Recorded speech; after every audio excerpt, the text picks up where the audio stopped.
Good evening, everyone, and welcome to our broadcast of Utica Chieftain football on the Shelby TV network. Alongside my broadcast partner, Michael Pierce, I'm Stephen McDonald, coming to you live this evening from Swinehart Field for our game between the Utica Chieftains and the Lakeview Huskies. Michael, first of all, I want to welcome you to our crew. Thank you. Appreciate it, man. Happy to be here and ready to watch some great football tonight. So as we're just about ready to kick off, Utica will kick first, and it's a chip shot. But we have our first whistle of the game. And Michael, while we have a moment, I'll give you an opportunity to break down the Huskies for us here that we're about to see take the field. Absolutely. I talked to Coach Pat Three before the game, and he told us that their focus was just on getting better. You know, it's the third game of the season. They had two non-league games opening up with their first league game tonight, and they're just looking to improve and fix those fundamentals. He mentioned blocking, tackling, and just lining up and executing is the main things he wanted to work on tonight. Absolutely. One of the things when I talked pregame with Utica head coach Matt Maruli, when I asked him about that Huskies offense, one thing he mentioned was his defense has to be ready for the athleticism and the playmaking of Tristan Witt at quarterback for the Huskies. Again, the chip shot is fielded by Jason Azar down the sideline and out of bounds. And just like that, on the opening kickoff here from Swinehart Field, the Chieftains will have it. 1st and 10 in Husky territory. Yeah, he was just faster than everyone else. He went straight on the line. He knew exactly where he had to be, and he caught that ball in just the right spot. And Michael, I'm amazed after seeing that initial kickoff that was brought back, we had to do it again. I'm amazed that it worked the second time. Hey, sometimes they don't expect you to run it twice, you know, so you got to run it a second time and sneak it right by him. It worked out. You're a genius if it works, and you're an idiot if it doesn't work. And just the accuracy of that kick, Azar just runs right underneath it and heads out of bounds.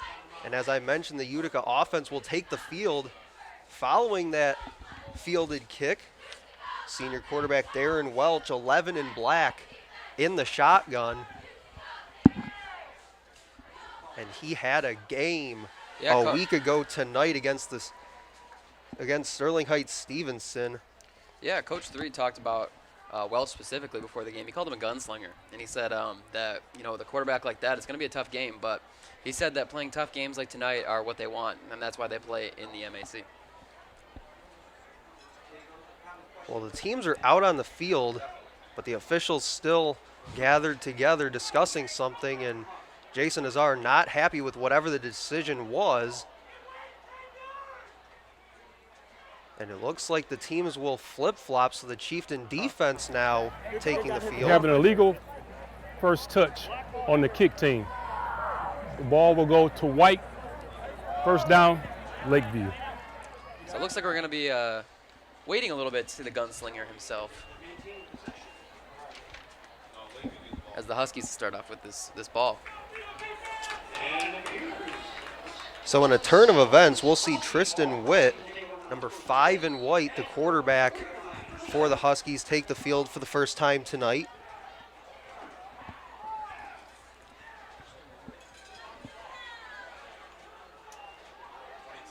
First play goes handoff, breaks a couple tackles. Now he's across the 50, now the 40. He's in a foot race down the sideline and finally driven out.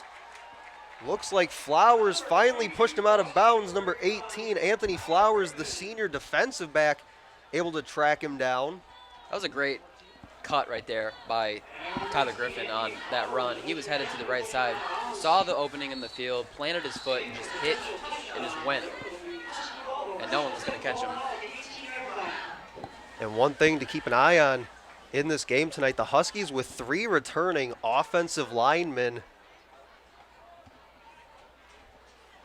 And they helped make that big run possible there on first down. Ball now spotted at the 18. Witt trying to go right, and he's absolutely dropped in the backfield. Great pursuit by the Chieftain defense to bring him down for a loss. Looks like the first man in there was Dylan Chase, their leading tackler, now his 22nd tackle on the year. That was a great job of containing by the defensive ends right there. He wanted to get to the outside, but he had no ability to, because those defensive ends were right in his face as soon as he looked to turn the corner. And Michael, that's something that we talked about very briefly before kickoff here just a few moments ago, was Matt Marulli talked about containing the athleticism of Tristan Witt, and you saw the defense was up to the task on that run. So it'll be 2nd down and 17. As a little misdirection, they go handoff again, and he'll get a couple. Looks like he got back to the original line of scrimmage there, but that'll bring up a 3rd down and long. Yeah, they ran the same formation there as when they ran that first run for the big gain from Griffin, and this time the Utica defense was a lot more prepared to defend those lanes. And we got an injured Husky on the field. So now following that big run on 1st down, some confusion there following the opening kickoff, gave the ball to the Huskies. If you're just joining us here, 10:44 to go, 1st quarter from Swinehart Field. The Huskies get that big run, but now in a 3rd and 10 situation, and the Chieftains have an opportunity here in just a moment to get off the field. Yeah, that tackle for loss on 1st down was huge for Utica, because then you put them in a hole and their runs are a lot less effective. The misdirection isn't working as much. The defense knows it's coming. Some great gap work by those defensive linemen. And you saw there a moment ago a look at Chieftain head coach Matt Marulli possibly still conversing with the referee about that call. He'll be talking about that all game. He'll be talking about that all night. You see again there a little bit of back and forth between he and the official, and now cracking a little bit of a smile, it looks like. So not sure what the conversation is going on there. But this is the first league game for both these teams here tonight. Chieftains come in 0-2, Lakeview 1-1 on the year. Looks like the center, Rickendollar, being helped off the field by his coaching staff.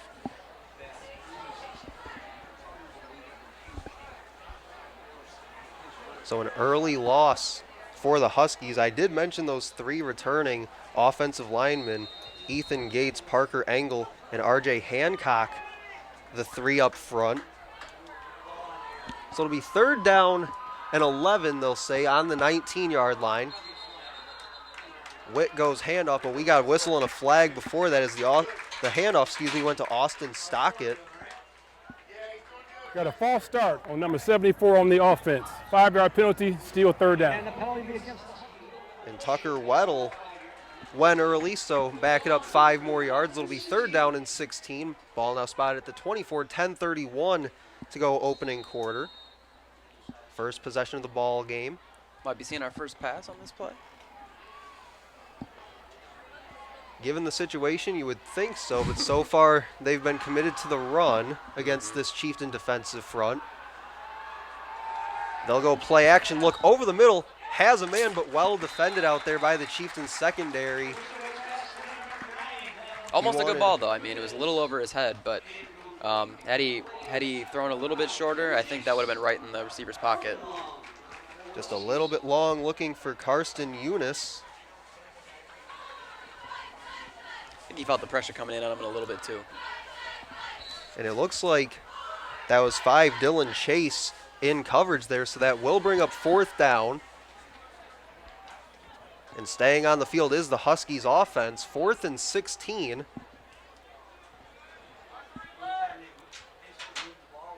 Witt under center. He'll roll left. Some pressure coming, dumps it off, and that ball is going to fall incomplete on the near sideline. Yeah, regardless of if he caught it, he was well short of the 1st down marker. So good defense by Utica there to stay disciplined and not let any big plays happen, but we got a flag down too. Tommy Boyd in coverage for the Chieftains. On the offense, number 59. The penalty is declined. 1st down. So a hold on the Huskies will be declined. The Chieftains will take over.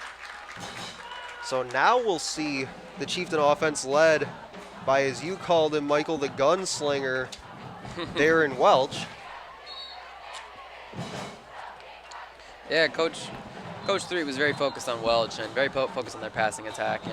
But you know, he reiterated that it starts at the point of attack in the trenches on the offensive and defensive line. You know, he just wanted to focus on those very fundamental things at the line of scrimmage.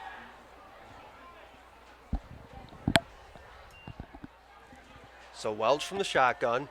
He'll look right. He's got a man. And just a little too far out in front of Jason Azar there. Right around the 50. Azar had a step, too.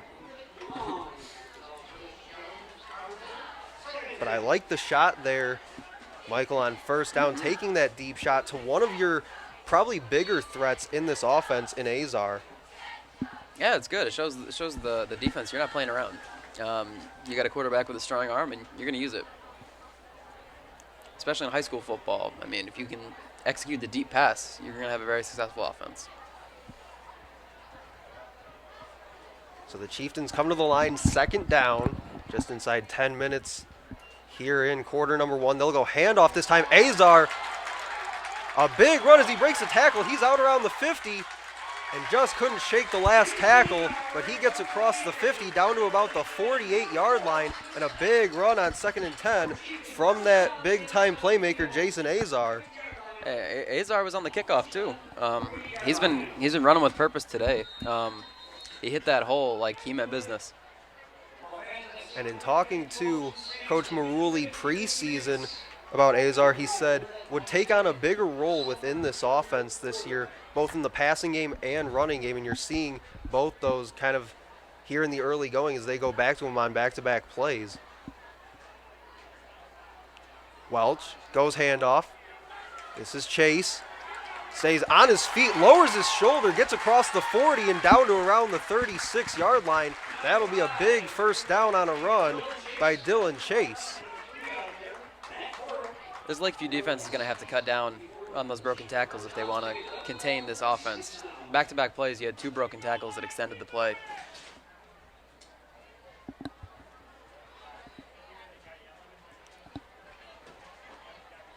And I mentioned those 3 returning starters along that offensive line for Lakeview, but the Chieftains as well have a couple returners on their offensive line as they go handoff once again straight up the middle to the 20, stiff arms, and finally taken down around the 15-yard line. Another strong run by Dylan Chase, the senior running back.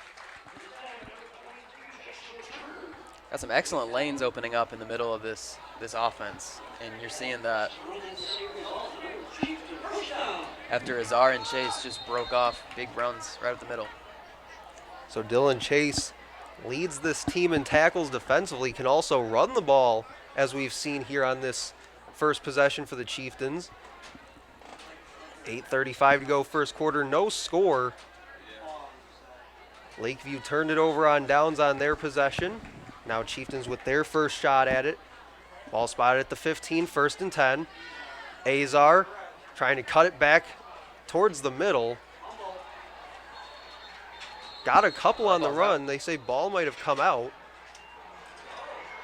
And the referees say it did. A turnover to the Huskies. As we take a look at the replay here, Azar just trying to cut it back from the blocks. And Looks like number 9, Carson Younes, with the rip right there. Yeah, great Younes effort. Did well to keep Azar on his feet until that ball came out. So it'll be Huskies ball spotted at the 15 following the turnover. Great defensive play to save what was most likely going to be points on this drive.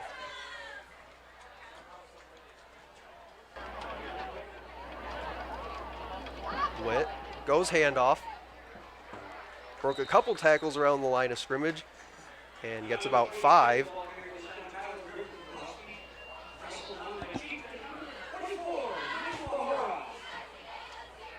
Bahara on the tackle for the Chieftains.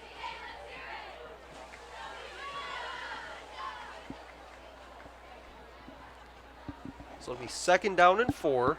Ball spot at the 21.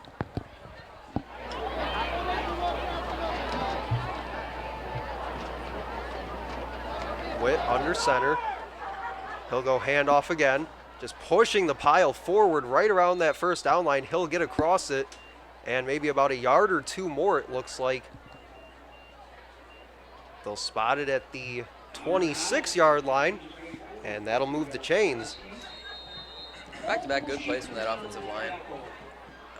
immediately setting the line and pushing them back, giving their running back some space. Both offensive lines have been, impacting the game incredibly so far.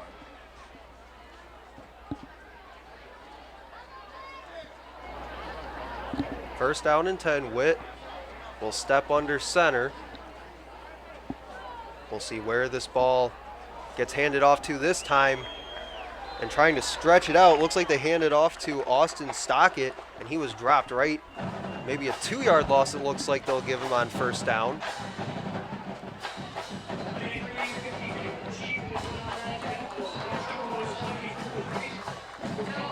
Last week, Lakeview lost to Grosse Pointe 41-0.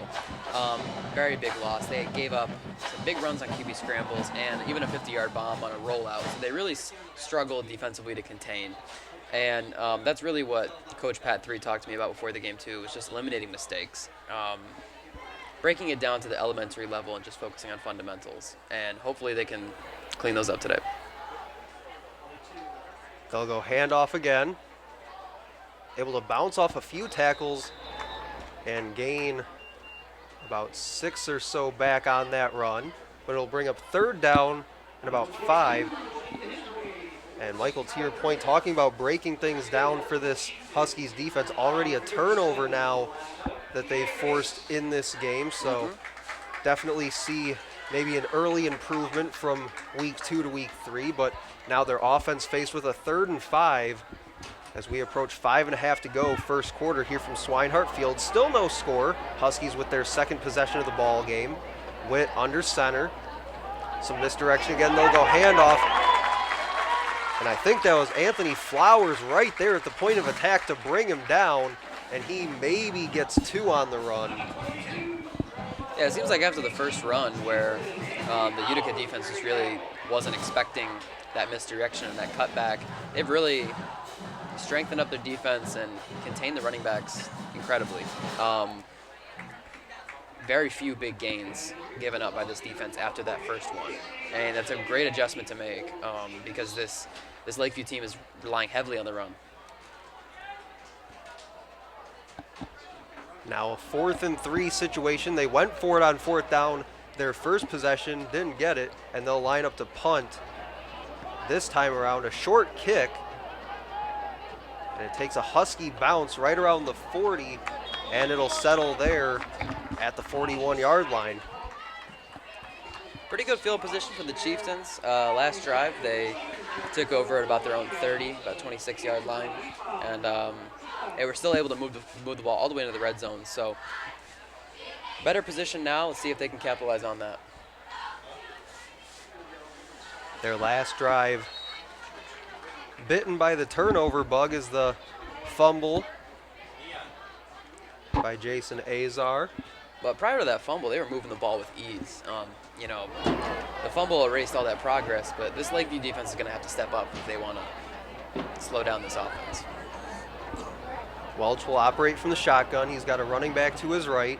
3 receivers to the top of the formation as he'll drop back, look middle. He's going to take a deep shot. Now lets it go for Flowers, and it's just through his hands and incomplete. Beautiful pass.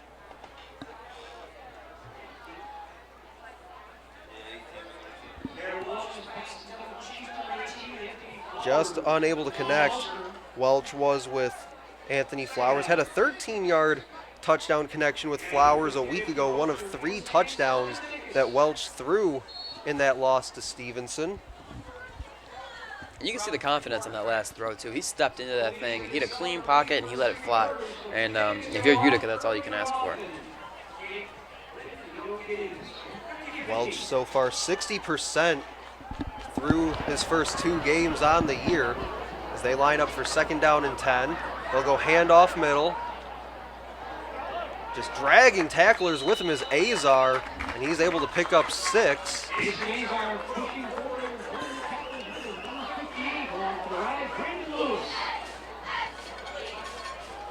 Azar came into play tonight, 71 rushing yards on the year and 1 touchdown. And when I talked with Coach Maruli before the game, he talked about the success that their passing attack has had through the first 2 games, but they really want to focus on getting that run game going to support that and take a little bit of pressure off Darren Welch. So it'll be 3rd down and 5. They'll go handoff again, straight up the gut, across the 50, and inside the 45, down to about the 44. That was a very, very pivotal 3rd down for this defense. You know, you stop them there, they're most likely punting. But now you put them on the other side of the field, and they're in attacking position. They have multiple ways they can open up their offense to try to attack you, hit the red zone, maybe go for something deep. And that was your chance. You got to stop them. And they ran the ball, too. Defensive line has to do better on pivotal moments like that, especially when they're on their own side of the 50-yard line. And just as I had mentioned, wanting to get the running game going on 3rd and 5, they show that they're not afraid to run it there as they go again. Dylan Chase breaks off a big run, and he shakes a tackle. He's at the 10, and he'll be in for a touchdown. Dylan Chase opens the scoring, 6-0 Chieftains, 3:06 to go in the first quarter. Tremendous display of athleticism there, and he was committed to getting to the end zone. He had broke a couple tackles, had some very nice cuts there, and as soon as he saw that angle to head to the back right corner of the end zone, he was gone.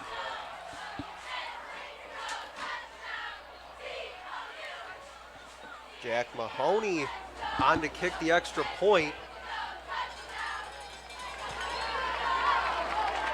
That one's up and good, so 7-0 our score. Chieftains ahead of the Lakeview Huskies. With 3:06 to go, opening quarter here from Swinehart Field. Alongside my broadcast partner, Michael Pierce, I'm Stephen McDonald.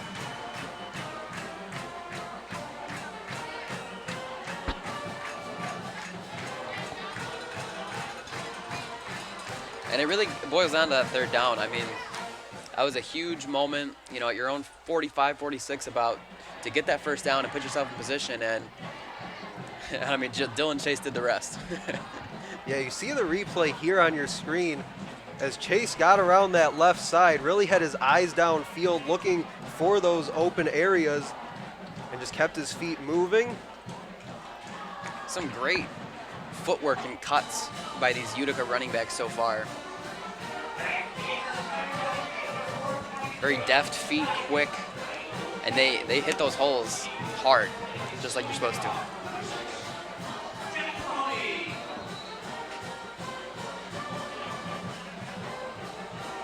They'll squib the kick. It's fielded by Lakeview. He'll get it up around the 40, taken down at the 39. Looks like that was number 3, Matt Horick, that fielded that kick.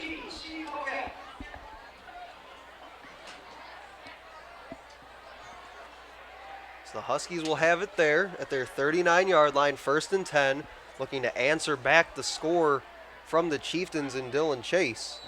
Now, if I'm Lakeview, you got to try to get points here. You know, the Utica offense has moved the ball incredibly well. I would look to attack the flats, maybe try to get some short passes that could maybe break for something longer. Just keep it within your control and chip away slowly. So Witt goes in the shotgun. He'll be sacked in the backfield by 42, Gavin Zbytowski. Zbytowski just flew around that edge, and with the fumbled snap, they really didn't stand any chance. But it looked like they were looking to attack the flat. I saw Carson Eunice blocking and hitting the flat after he released. I like that. I like the strategy there of just trying to maybe take some screen passes, some short passes, and not let the Utica defensive line control you like they have been so far. And for Zbytowski, 2 tackles for loss coming into play tonight. Had 8 total tackles on the year. Now gets to add a sack to that total. And that brings up 2nd down and 19. And we'll get a timeout on the field called by Lakeview with 2:07 to go, first quarter.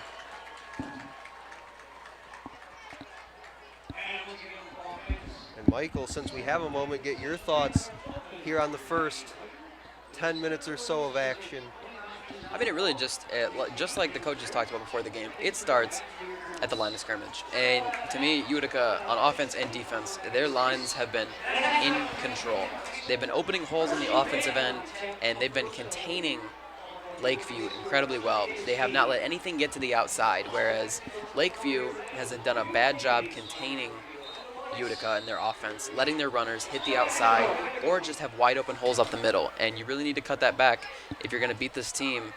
And in my opinion, you're going to have to start opening up, maybe throwing a little bit more too, because they are moving the ball with ease on you, and you need to start firing back. And as much as we've talked about the passing attack with quarterback Darren Welch for Utica, all of a sudden the score in the game, the lone score so far, a big run by Dylan chasing the running game. Well, when you have a quarterback like that with that kind of arm, it opens up a lot on the ground. So on 2nd and 19, a run up the middle. Looks like they'll get about 4 back on 2nd and long. So still puts them in a bit of a down and distance situation on 3rd down and 14. Somewhat of a tentative game plan, I would say, from Lakeview so far. Sticking to the ground. You know, I'm sure that's maybe where they feel the most comfortable. But they're struggling to get those chunk plays that you want, those big 6, 8, 10-yard runs that Utica's getting with ease.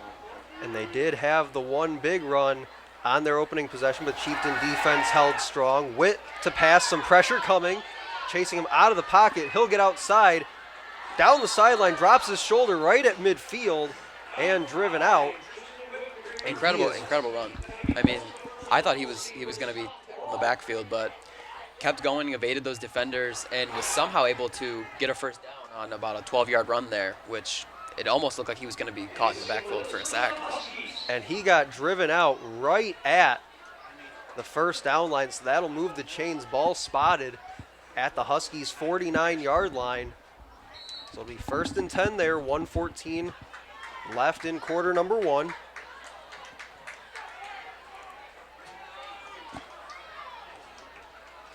Yeah, and despite the big run, too, some great work again from those defensive ends setting the edge.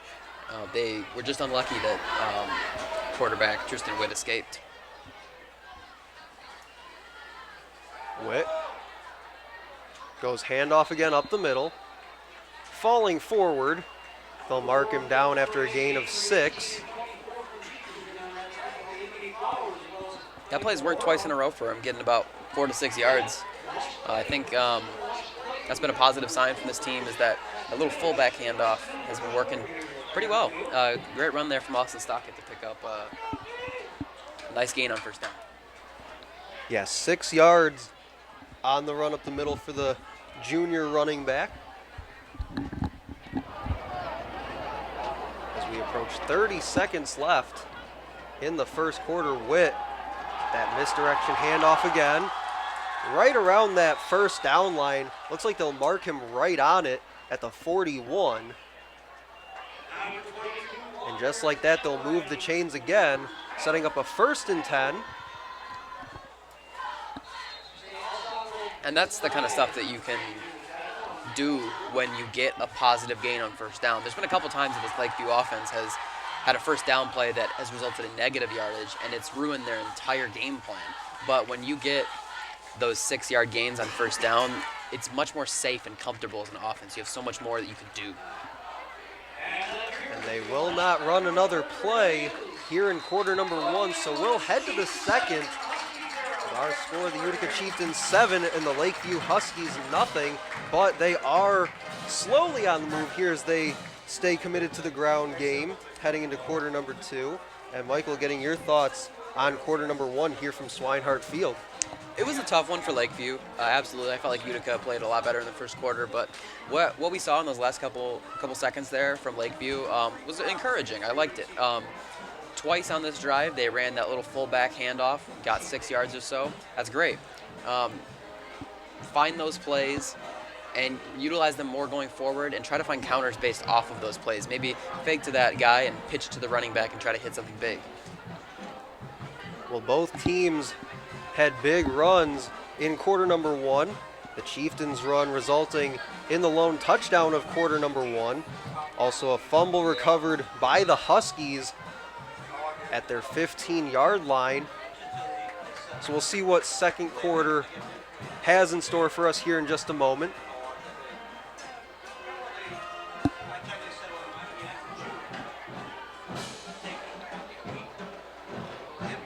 I do like this strategy by Lakeview, though. You do have to, there is a certain effectiveness in this strategy. They're the road team, they're in a hostile environment, and they want to control the game. You know, trying to throw, make big plays can be risky and can give a lot of momentum to the other team. So you have to respect that strategy.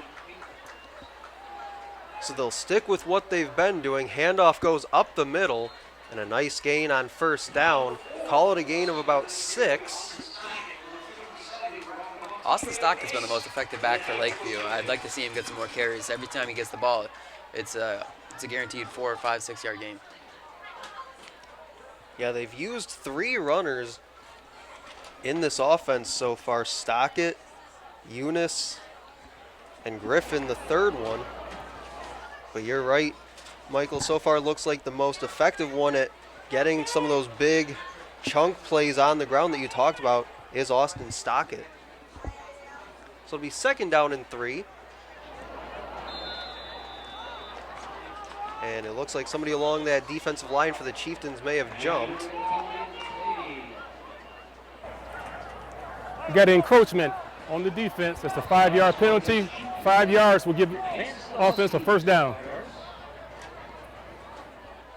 It looked like 52 Bryce Catellis was the one that jumped a little bit early. That's a big gift for the Lakeview offense. Now you get a fresh set of downs, and you move inside the 30. So you can be a lot more risky and take some more chances. But they're going to line up in this heavy set again.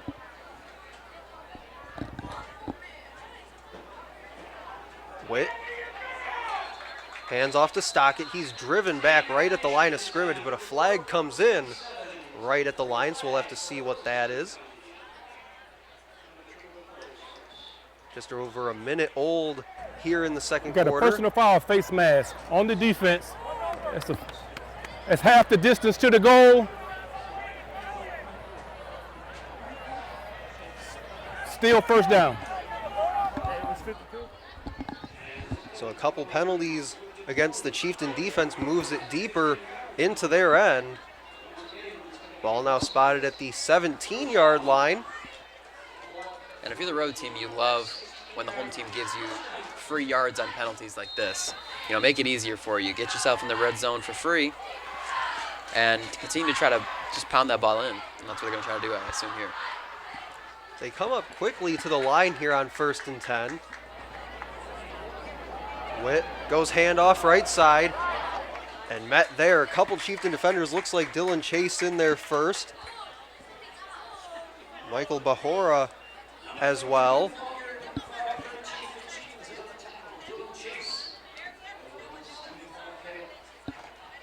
And on the run, that was Griffin taking it for a gain of 5, so it'll be 2nd and 5, ball at the 11. They have to get it down to around the 6-yard line for a first down, so don't necessarily, Michael, have to put this ball in the end zone just yet. No, of course not. Honestly, it's 4-down territory for the offense right now, so you've got 3 more chances to even just get 5.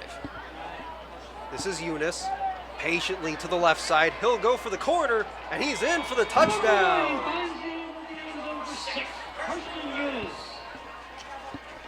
Karsten Eunice puts the ball in the end zone, makes it 7-6 with the extra point upcoming to tie us at 7 with 9:54 to go here in half number 1. Turns out they can get it back in one play. Yeah, that's why we're up here and the coaches are down there. Exactly.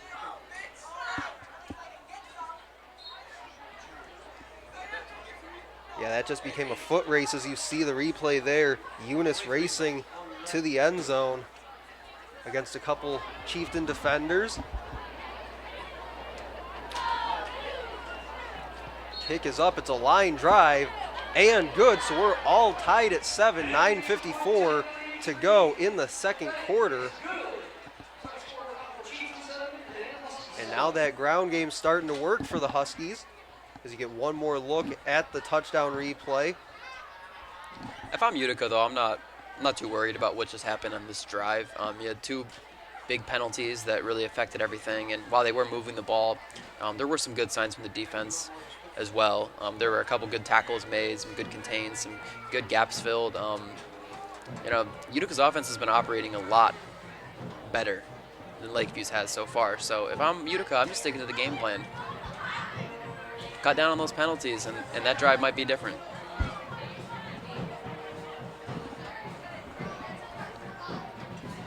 And they went to the air, the Chieftains did, early within their first possession.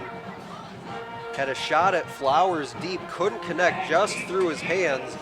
And then they went almost exclusively to the ground game, but it did work for them, Michael, as they put that first touchdown up on the board on the big run by Dylan Chase, if you're just joining us here. Oh yeah, it's hard to argue the run strategy by the Chieftains because it is working as well as it can. Each running back is having their way with the defense. But I did like that shot play to start the game, and I think that you had a good look. The receiver had a step. Maybe could have, if he had a couple more steps, maybe could have taken it to the house. And your quarterback can definitely make those throws consistently. So I say, let's have some more shots.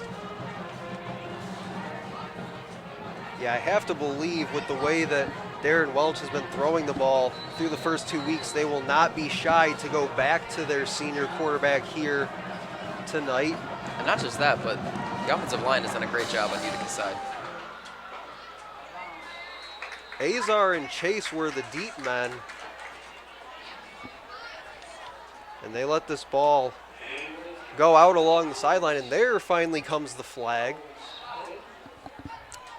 Perozek was tracking under it, but alertly just let it fall harmlessly out of bounds.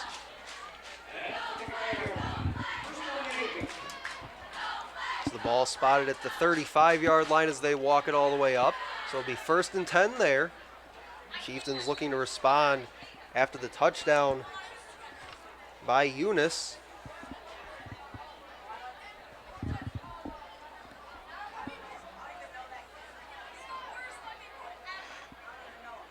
Utica will get the ball back at half too, so gotta keep that in mind when game planning.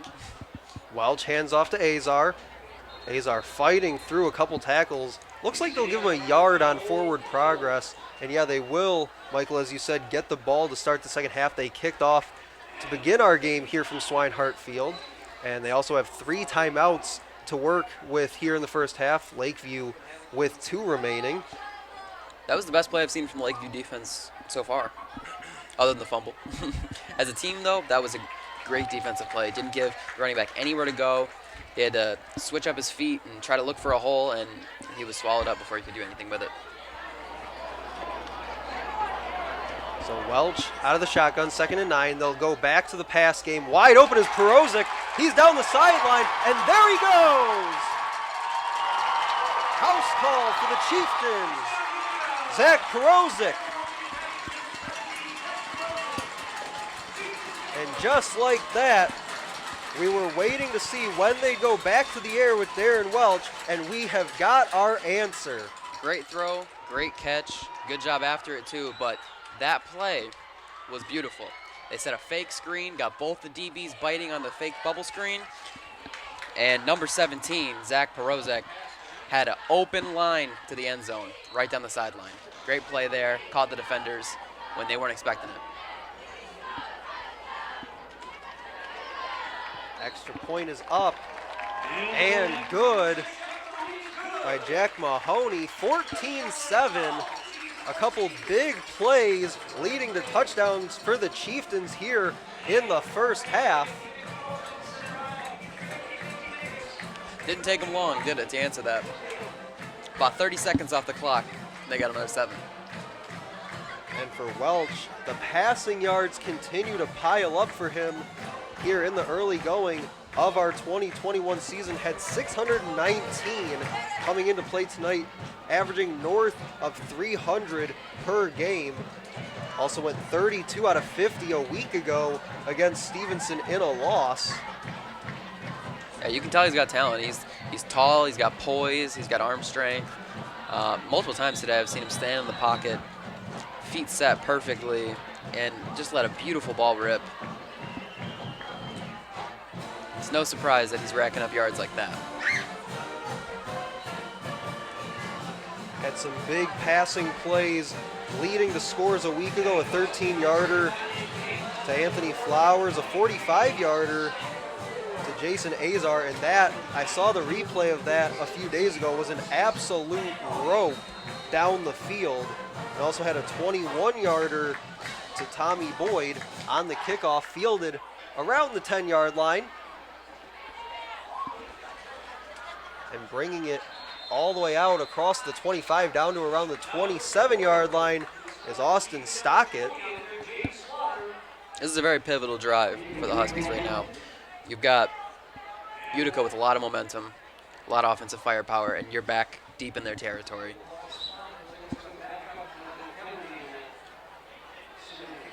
Got a penalty too. The return team, number 59. It'll be a 10-yard penalty from the end of the run, first down. Now they're even deeper in Utica territory. Holding was the call, so it'll be a 10-yard penalty, so back it up from the 26 to the 16. It'll be 1st and 10 there.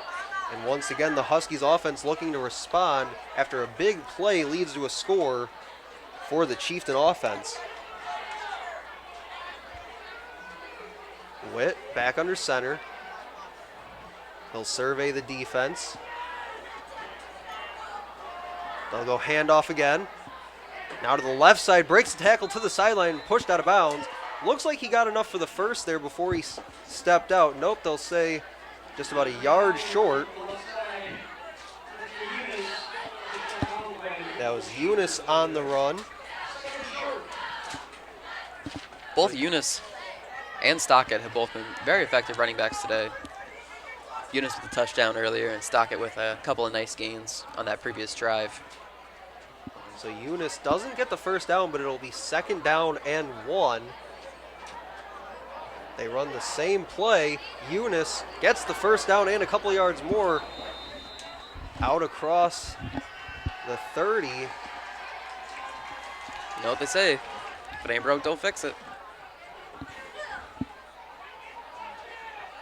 That sweep's been very effective for them all day.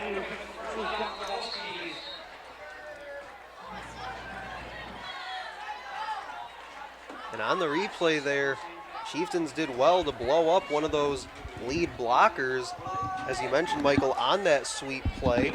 Just not able to get to the ball carrier until he got out to the 31-yard line. 1st and 10 from there. Huskies still with 2 timeouts left. They'll run it up the middle.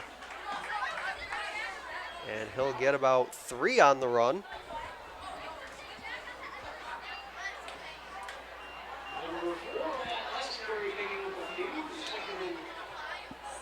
I feel like Lakeview is attempting to just move methodically, drain the clock a little bit. You know, don't give Utica a ton of extra possessions before they get the ball back at half, and just try to keep it within 1 score, or preferably tied at this point. The crowd's getting a little bit of energy in them. The sideline's getting pumped up. You know, you want to put some cold water on that. You want to have things be at your pace. Back to the action on 2nd down. Flag down behind the play. Witt all the way to the sideline. Right around again that 1st down line. But we'll have to check on the flag first. And these ball carriers for the Huskies, Michael, seemingly always knowing where that 1st down line is because they get right up to it. Number 55 on the offense. It's a 10-yard penalty from the spot of the foul. Still 2nd down. Looks like Rance Purry flagged for the hold, so that'll negate the run by Witt. Yeah, that's a brutal mistake right there for the offense, because that was a pretty good gain by the quarterback, and now you're behind the 8 ball. And you know, it's a pretty big mistake to make, but Coach did say before the game, it's a kid game played by kids. They're going to make mistakes. If we give effort on every play, we can handle those mistakes. So he had a good attitude about it. Second down and looks like they'll say 15. Go handoff again. This is Eunice. Left side run. He'll get, looks about 2 on the run.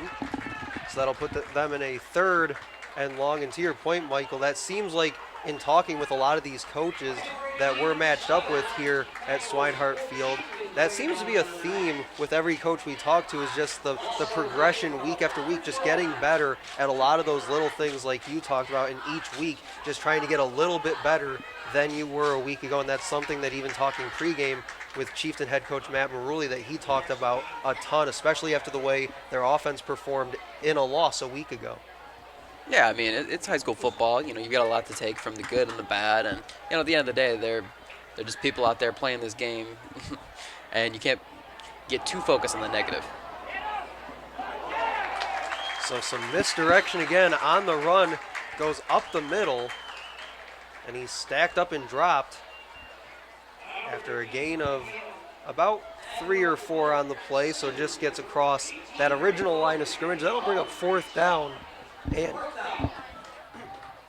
4th down and 8.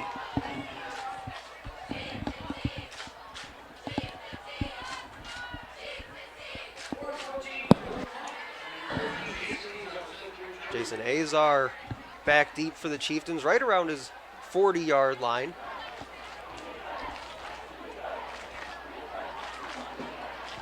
Good snap. Kick is away. It's a line drive. Azar fields it at his 43. Gets across the 50 and down to the Huskies' 40. So a nice return there. Right around that first down line the Huskies were looking to gain. And he'll be brought down at the 41. Azar's been playing incredibly fearless today. You know, he's been have no hesitation when he moves with the ball. And even when he was fielding that kick, he had no hesitation. He caught it in stride and was able to just go. Despite the fumble, he's still confident. So the Chieftains will operate in positive territory from the 41.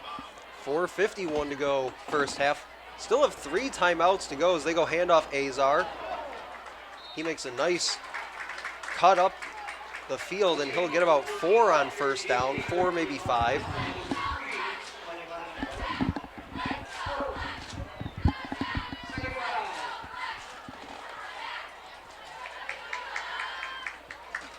Yeah, if you're Utica, I mean, the game's in your control right now. You can bleed this clock and try to just score at the very end and take a 21-7 lead in the halftime, or you could try to score as soon as possible and put the pressure on Lakeview.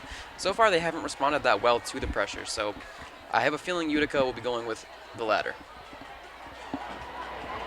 3 receivers to the top. They go play action. Look that way. It's Boyd on the receiving end as he gets across the 30 and driven back, but not before he's able to pick up another Chieftain first down.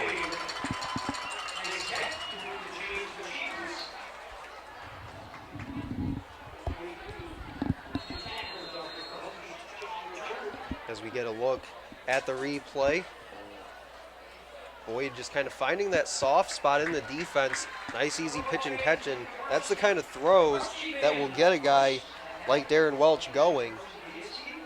Yeah, I mean, just pick apart those short throws in the zone, get the defense, you know, reacting to what you're doing instead of you reacting to what they're doing. First down and 10, ball on the 29. Azar to the right side. He'll get wrapped up and taken down right back around the original line of scrimmage. We'll see if they give him any forward progress on the run. Looks like they will. They'll give him about 3.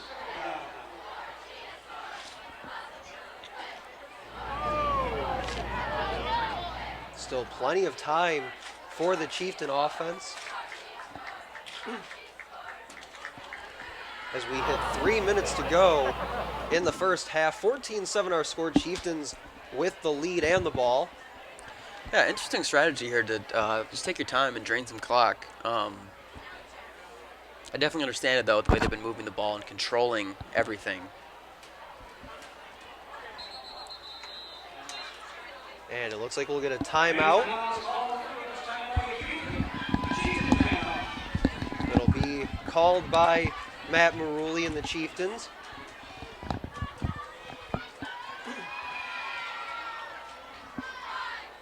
So with 2:38 to go in the half, 14-7, our score. Chieftains on the move, looking for more. Alongside my broadcast partner, Michael Pierce, I'm Stephen McDonald, coming to you live this evening from Swinehart Field.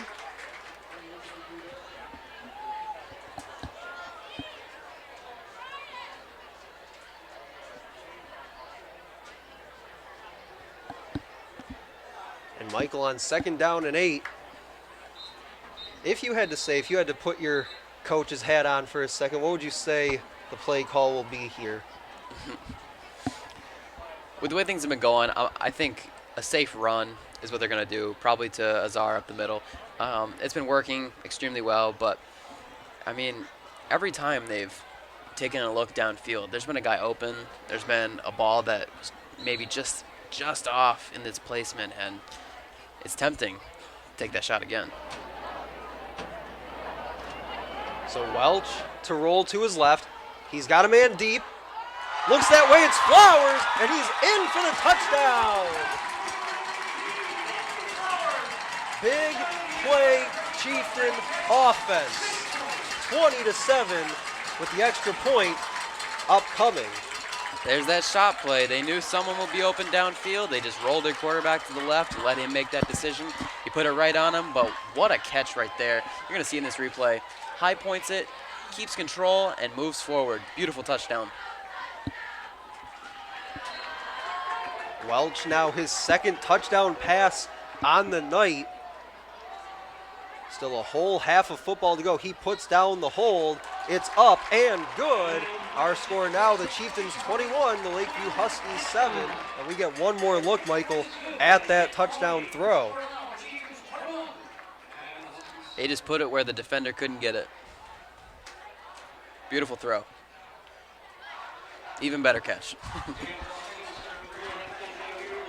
So Welch now 7 touchdown passes on the year. Mentioned had 3 a week ago, now 2 already tonight, 2 in the opener as well.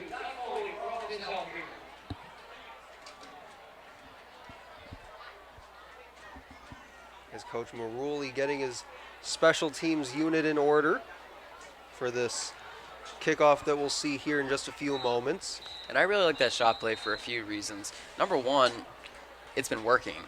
The defense hasn't been able to control the receivers downfield. Someone's getting by every single time. And 2, it puts a lot more pressure on this Lakeview unit, which has already been susceptible to that pressure. You've seen one team play a lot more calm and composed, and the other team be a lot more rattled and frenetic.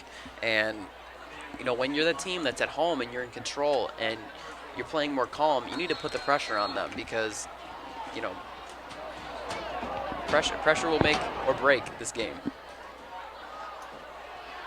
Another line drive kick by the Chieftains. And on the return, Austin Stockett.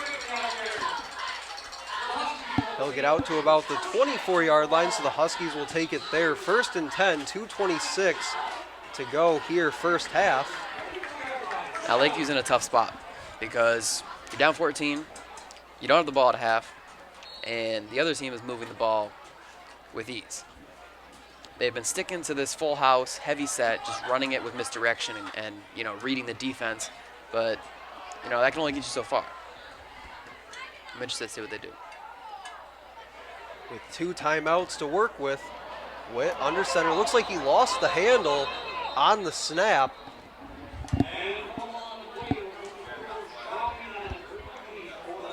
And the Huskies able to fall on it, so they'll maintain possession. Also might have lost a few feet on the fumbled snap.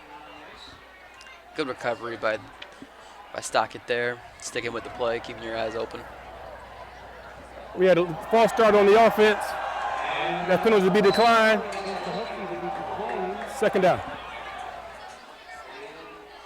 So a false start against the Huskies, but the Chieftains elect to decline there, make it 2nd down, and what should be about 10 or 11.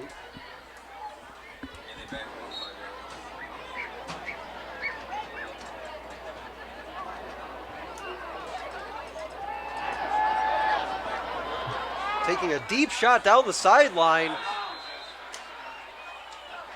And the signal is incomplete as he was out of bounds.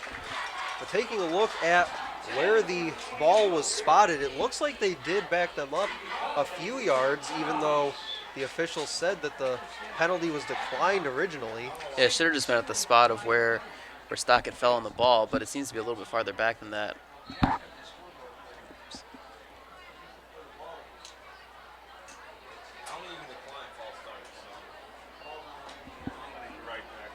So from what we see on the field and what's showing on the scoreboard, 2nd down and 15 is the situation. 2:14 to go in the half. 2 timeouts still for the Huskies to use as they make their way up to the line. Still showing that 3 running back set. They'll go with that sweep. And driven back, but unable to bring him down. And now they've got him stacked up deep in the backfield as Karsten Eunice finds himself deep in the backfield, all the way near his 5-yard line. Taking a look at the replay again. He just never had a chance to begin with. I mean, those defenders were through the line almost as the ball was snapped, as soon as he got it. He was just trying to make something out of nothing there, and unfortunately, he would have been better off just hitting the floor as soon as he got tackled.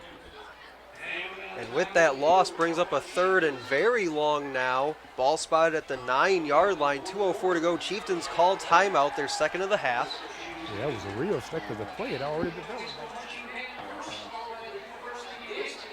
So if the Chieftain defense can get off the field on 3rd and 25, their offense should be able to get the ball back with some very good field position and possibly even a timeout to work with. Yeah, this is why when you get the ball back at the half, in the first half, at the end of the 2nd quarter, you can play extremely aggressively, and it can pay extreme dividends because essentially you're just working with house money. And great job by the Chieftain defense right there to not just stop Lakeview, but quickly stop them and get the ball right back. So the Utica defense on the field, awaiting the Husky offense, now making their way back out of the Utica timeout.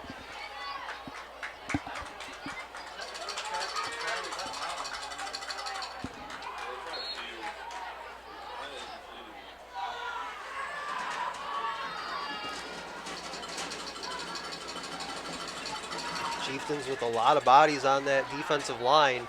They go run, broke away from the line of scrimmage, got around the 20, but still a ways away from that 1st down line, but at least able to get out of the shadow of their own end zone. So that'll bring up 4th down and Timeout, fellas. 13. Timeout. And the Chieftains will use their final timeout. Now 1:55 to go in the half. We take a look at that 3rd down run. Yeah, essentially what Lakeview's doing is just trying to give their punter more space. You're not going to get the 1st down. You just got to get some more space so you don't have a disastrous turnover for a touchdown.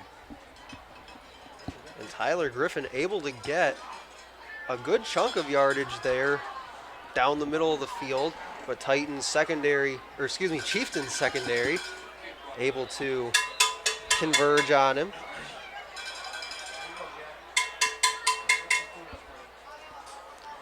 Got a little bit of a mix-up here. There we go.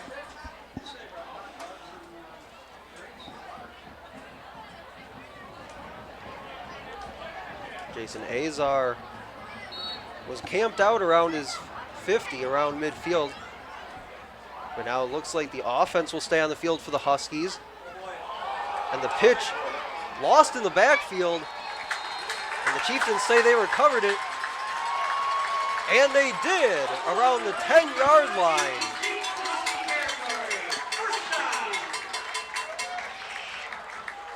So the Huskies just trying to make something happen on 4th and 13. And it ends up going the completely wrong way there. Yeah, I understand wanting to try to get something going and just go for it because, a punt is only going to go so far too. But I'm not sure if that was the correct choice. So it'll be 1st and goal from the 10. Chieftains up 21-7, and they are right there on the doorstep for another score, but a timeout on the field called by the Huskies. Their second of the half, so they'll have one remaining. And we'll see what the Chieftain coaches dial up here on first down.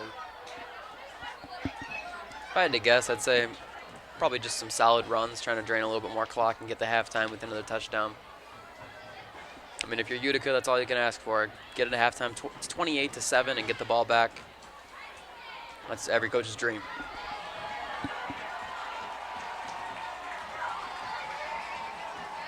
Yeah, they've had a big play on the ground in the first quarter, got the opening score that way, then a couple passing plays by quarterback Darren Welch.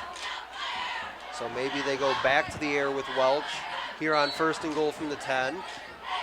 Got a one-on-one on the outside. I think they're going to look for it. They go handoff. Azar gets vertical to the 5, and he's in for the touchdown. That works too.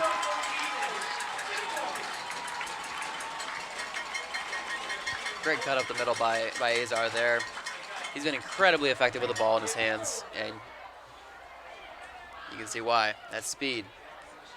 For Azar, his third touchdown overall, his second on the ground this year, and now two of Utica's running backs with touchdowns here in the first half. Dylan Chase the first, now Azar with one as well. Extra point up, and right down the middle, Jack Mahoney with the extra point. 28-7 our score, 1:43 to go first half as we get one more look at that Jason Azar touchdown. Man, that juke he put on that first defender, nasty. Froze him right in his tracks. And once he made that cut to get upfield, you knew he was looking end zone all the way. I mean, he's got incredible change of pace speed. I've seen him multiple times make a cut and just have a burst of acceleration to hit top speed again. That's dangerous. Can't teach speed. And the Chieftains up a few scores here. But as we got a shot of the huddle with Coach Maruli there in the center, tried to read his lips, and one word I think I caught there was focus. So with them being up a few scores, doesn't want his guys to get too comfortable with this lead, wants them to still play with a bit of an edge.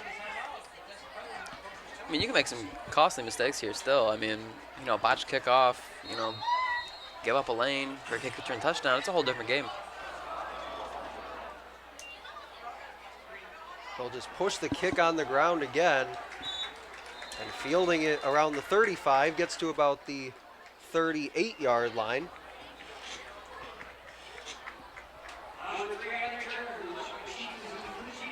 So Huskies still a little bit of time to do something here. 1:38 left in the half. They do have one timeout remaining.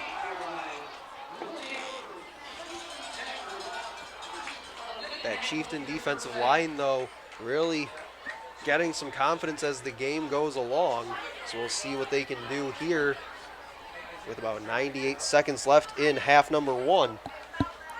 Yeah, you got to give a lot of credit to the big guys on Utica for setting the tone today. On each end, they've been bulldozers.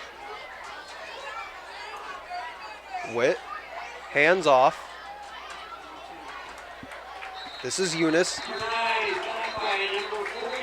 Got about two on the run, but then driven back by several Chieftain defenders.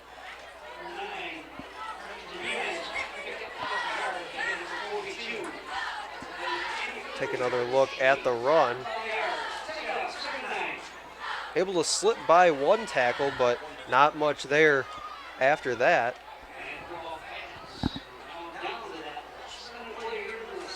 As we enter the last minute of play here in the first half from Swinehart Field, 28-7, Chieftains in the lead. One timeout left for the Huskies, none for the Chieftains. Witt goes handoff middle. Not a lot of room there, just able to fall forward. Gets about three, it looks like. Yeah, it looks like Lakeview here is going to just run out the clock, take it into the half, and try to improve in the second half. And that makes sense.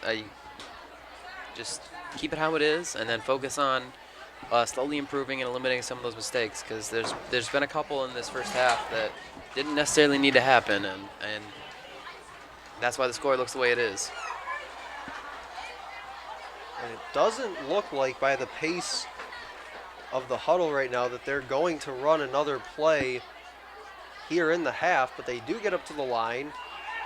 And that'll do it for half number 1 from Swinehart Field, 28-7. Chieftains head to the locker room with a commanding lead and some big plays on offense. Michael, your thoughts as we get set to wrap up this first half of play? I think it just simply boils down to one team has been the aggressor, one team has been playing confident and calm, and the other has been a little timid, playing a little scared, playing a little from behind. And the fact that Utica's the home team, that energy they brought from an opening kick has just imposed their will on this game. And for Lakeview to come back in this game, they're going to need to start maybe switching it up, taking some more shots, and on defense, really sticking to their assignments, filling those gaps, and containing. So as we get set for halftime, the Utica band and dance team getting set to perform here at the half. And we'll take a break. 28-7 again, our score. Chieftains out in front of the Lakeview Huskies. You're watching the Shelby TV network. My dad and my grandfather are officials. I've grown up around officials and seeing how much they enjoy being part of the games. As a student athlete, I've always appreciated the people out there who are willing to give back to the kids. The Legacy program lets me officiate while I'm still in high school, working younger kids' games. Officiating gives me a better understanding of the game. I get to make some pretty good money for a high school kid, and I even get to spend some quality time with my dad. There's help wanted. Just whistle. Today I'm going to tell you about sportsmanship because it's important. Treat your opponents the way you would want to be treated. My mom says that. Listen to the referees. It's their job. Be nice to their team and our team. Cheer them on. Always play fair. It's the right thing to do. It's sportsmanship. It's not that hard.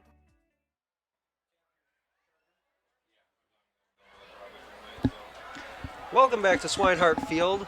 Just moments away from the start of the second half here on the Shelby TV network. Alongside my broadcast partner, Michael Pierce, I'm Stephen MacDonald.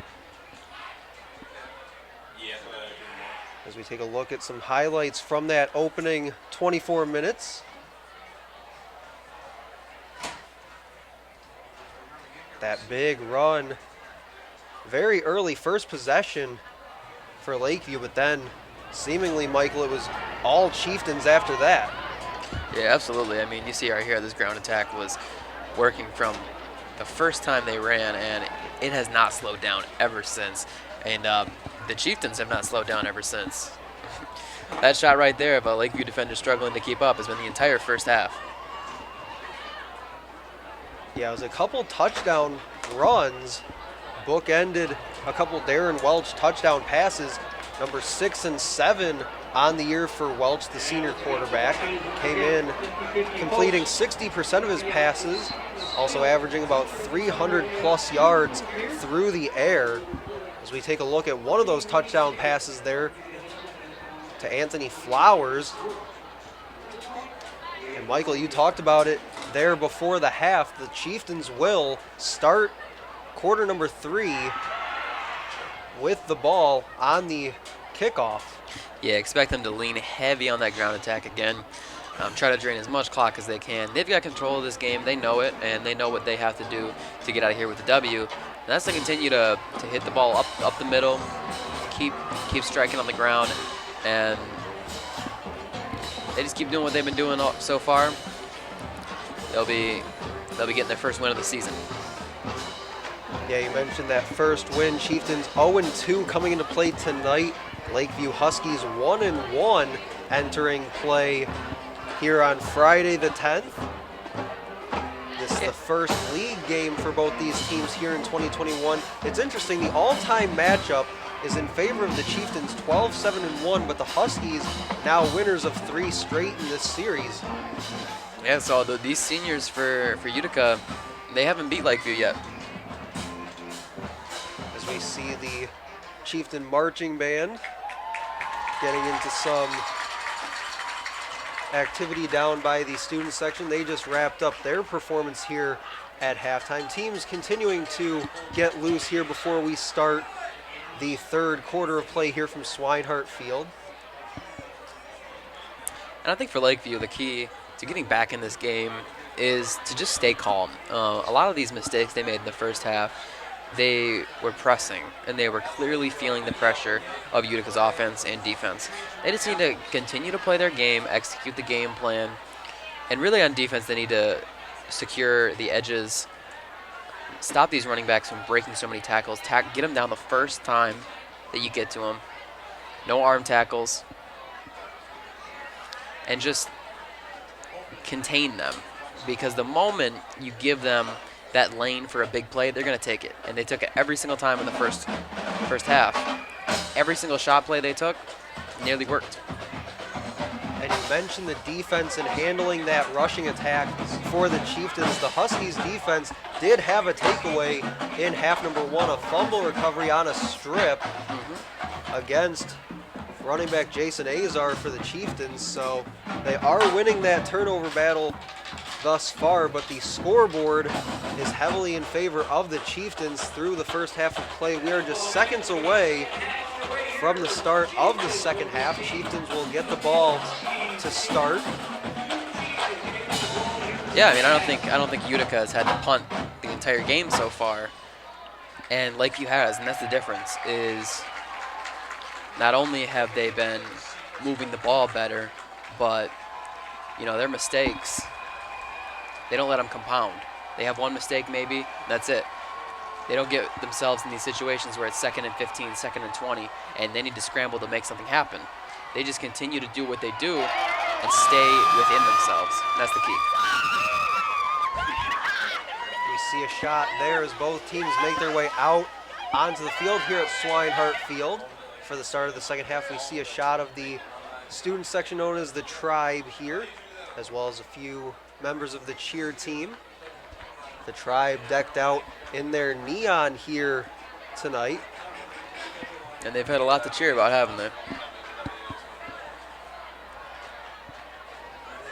So David Medvedik,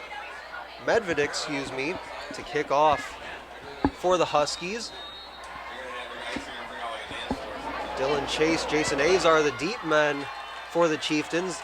They'll kick it in front of them. Perozic backpedaling underneath it. Gets across the 30, down to about the 33-yard line they'll spot him at. And that is how we will begin half number 2.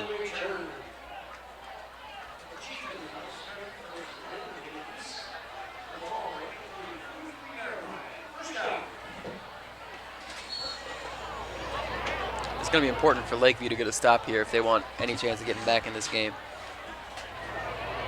Chieftains will send 3 receivers to the bottom of the formation as Welch checks back with the sideline, make sure they're on the right page here.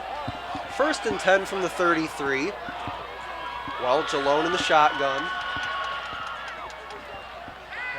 He'll drop back, looking left. He'll go that way, has a man wide open. It's caught.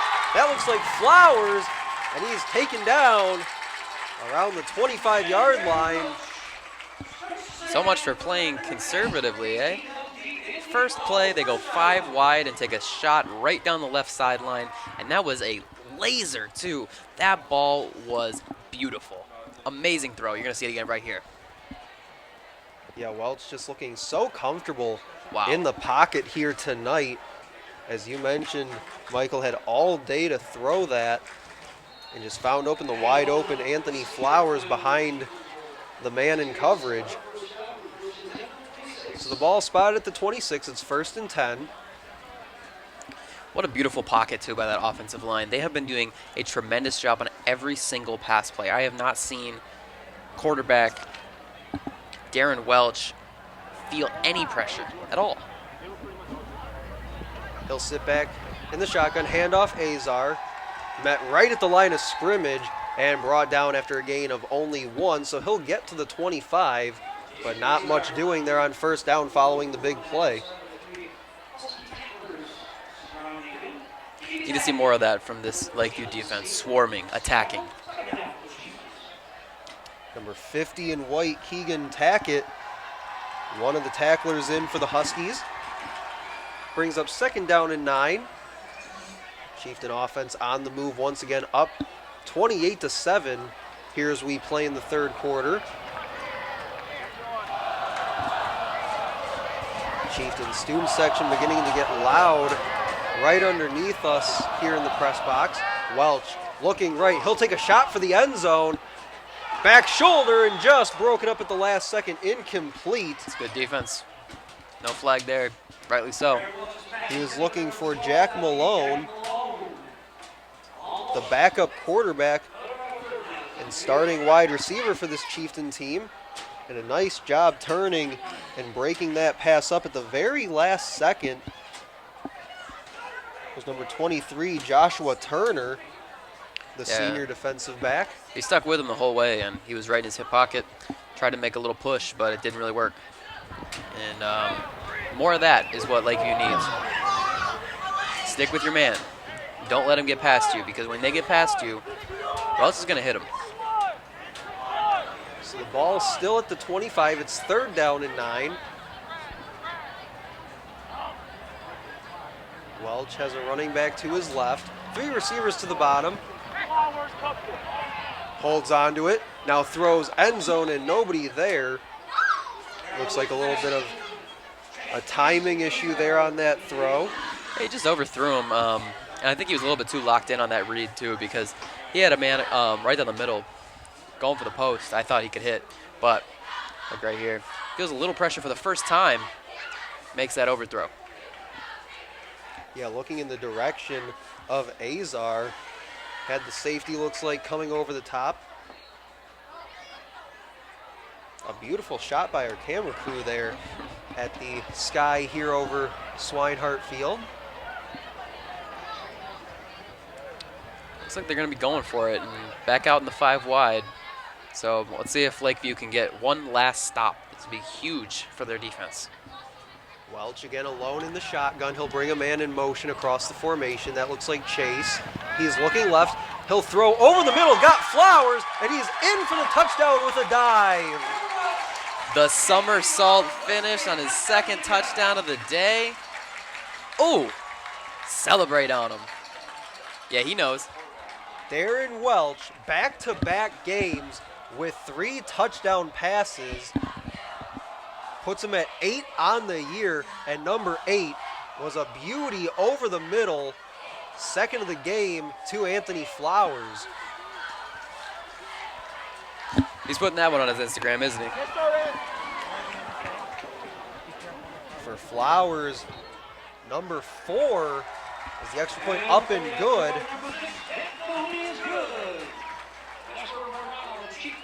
As we get one more look at that pass, Welch to Flowers, and the acrobatic finish. Yeah, he just hit that slant, shook his man, and he was free for the end zone. Not sure what Lakeview should do to try to combat that, but man-to-man did not work on that touchdown pass.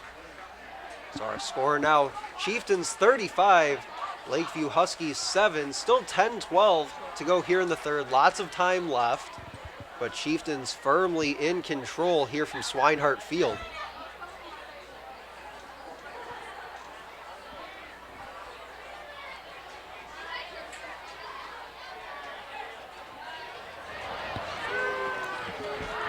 And if I'm Coach Threet here, I mean, it's a daunting deficit, definitely. You got 28 points, you're on the road, and they've been running all over your defense.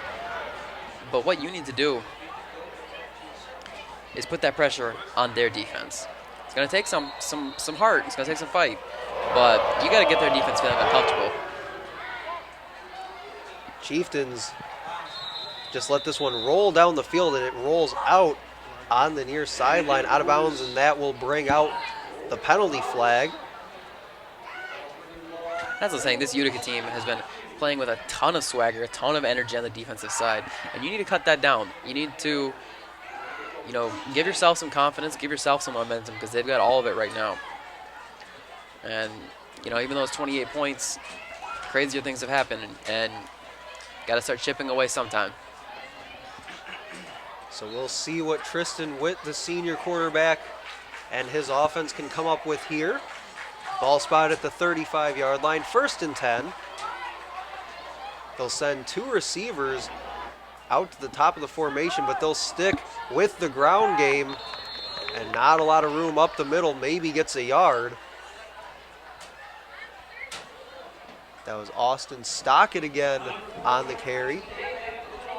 Yeah, it seems like they are really swarming on this misdirection. They're not getting fooled anymore. First play of the game, it got them a nice long run, and a couple times on these dive handoffs, you've been getting some good chunks. But for the last 6 minutes of game time, these misdirections haven't been working. You gotta pivot to something else. I'd love to see some screens. Witt looking to pass. Looked like he wanted to pull it down. Now he'll throw it. That ball's picked off. Dylan Chase with the interception. He's got a run back. He's across the 40 to the 35. He's got some blockers in front of him down the near sideline and finally out of bounds. But not until he gets down. Referee marks him down at the 17-yard line. What a read. What a read on that pass. He read it so well, he was able to jump straight up and just pick this ball off. Mine. Going up against Joshua Turner, the intended receiver. And then the defensive back that also plays running back on offense, Dylan Chase, with the solid return, had some blockers in front of him down that near sideline. So with 9:13 to go, 3rd quarter. And the worst part is I think that was a great call by Lakeview. And get a one-on-one, and a deep shot, your quarterback just underthrew the ball. And that was a killer for this team because I think had that ball been properly placed, Lakeview could be in the red zone right now. But underthrown ball, great read by the defender, and incredible run back from the whole team. And now Utica's threatening to score again. So ball spotted at the 11, 1st and 10 from there. They're trying to get it down. The 1-yard line can give them a 1st down. So don't have to put the ball in the end zone here on the next few downs. Welch hands it off. Chase, the cutback, nobody's home, and he's into the end zone for a touchdown. He couldn't get it all in the interception, so he said, don't worry about it. I got it on the run. Interception and touchdown. Dylan Chase making his presence felt on both sides of the ball. Touchdown number 2 on the day for him, both coming on the ground. The extra point upcoming for the Chieftains. Jack Mahoney to kick, Welch the hold. And that's another great kick. And that's a good. Let's go. Kicks up and good. Our score, the Chieftains 42, Lakeview Huskies 7, 9:07 to go, 3rd quarter. We get one more look at that Dylan Chase touchdown. Hole so big you could drive a truck through it. Darren Welch, as soon as he saw that hole, the offensive line opened up. He held his 2 arms up. He knew. On the Shelby TV network, alongside my broadcast partner Michael Pierce, I'm Stephen McDonald. And Michael, you said throughout this game the job that this Chieftain offensive line has done for these running backs and for quarterback Darren Welch, and we saw it there on that play, the big hole like you mentioned, just opening up on that left side of the offensive line. Oh yeah, and I mean you can see it on both sides. One side, the Lakeview Huskies are getting swarmed as soon as their running backs touch the ball. On the other side, you've got Utica just waltzing through wide open holes. They could walk through these things, sleepwalk through them. The offensive line of Utica has been the most impactful group of players in this entire game. Pony pushes it on the ground again. Chieftains get down there to cover. Scooped up by the Huskies. Not a lot of room as he gets out across the 30, down to about the 32-yard line.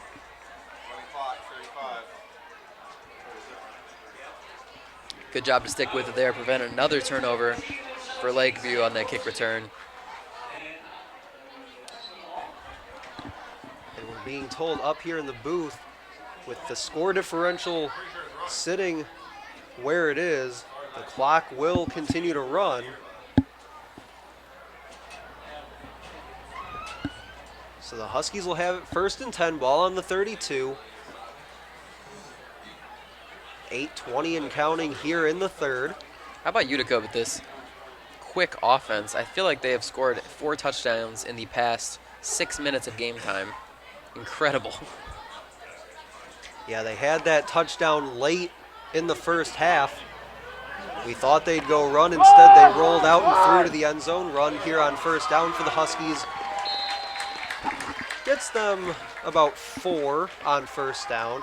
But yeah, you said it, Michael, just the quick plays, the deep shots that they've taken, both on the ground and in the pass game. Welch now up to 3 touchdowns on the night as you get a replay of that 1st down run.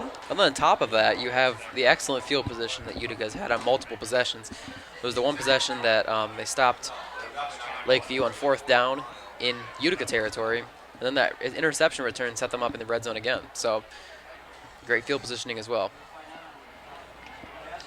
Witt, the 3-year quarterback for this team, hands off. Couple of yards up the middle, but still a few yards short of that line to gain. Looks like they got to get it down to about the 42-yard line. Yeah, it looks like Lakeview has realized that, moving through the air isn't going to be a possibility for them, and they're just trying to continue to play their game on the ground, execute the game plan, and just continue to improve, like Coach said before the game. The 35-point deficit here and the struggles you've had in the passing game, it just makes sense to play it safe and get out of here. So on 3rd down and 3, ball at the 39. Huskies make their way to the line. Witt will line up under center, still showing that 3 running back look as we've seen for, I'd say about 98% of the game tonight. They go handoff this time to the right, pushing the pile forward, and it looks like he will get that 1st down. A solid run by Tyler Griffin, the junior running back. I just think the main difference between these teams is one has a vastly superior quarterback, and that makes all the difference when you're playing high school football, because if you have a quarterback you can trust, you can use so many more different formations, you can take more shots, more complex routes, all of that. And that's what Utica has. One of their advantages over Lakeview in this game is just a superior quarterback with a lot of poise, a lot of confidence, and a cannon. On 1st and 10, they go handoff, trying to drive his way forward, gets out to about the 50. They'll mark him just short of that at the 49, but a solid gain on 1st down. They'll give him 6.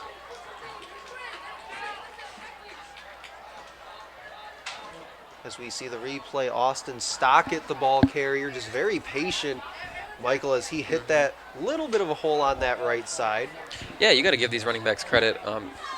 All the running backs for Lakeview have really displayed a lot of heart and a lot of fight. They've always been constantly fighting for extra yards. So again, they go handoff, this time left. Spins off a tackle, but he'll come up just about a yard shy of that 1st down marker. Does get it across midfield, however.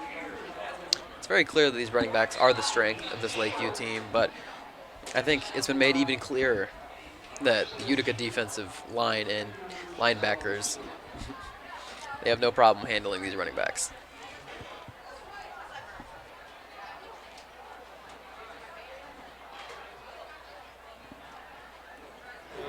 Brings up 3rd down and 1, 4:23 to go here 3rd quarter. Witt, handoff. Breaking a few tackles, still up on his feet as he hits the 40 and finally brought down there. is Stockett. He took the exact same bounce to the right that he did on that other run where he got 8 or 9. Stockett, very athletic, very shifty. Tough to bring down. I feel like he just gets lost behind those offensive linemen. Comes out the other side, and the defense doesn't know what to do. You saw a Chieftain lineman. Looks like he got a arm around him as he went by, just unable to bring him down as he hit that hole. So it'll be 1st and 10 ball at the Chieftain 40. Witt under center. They'll go handoff and stacked at the line and driven back. And finally the whistle blows, but a great play in the backfield. Gavin Zbytowski made the play in the hole.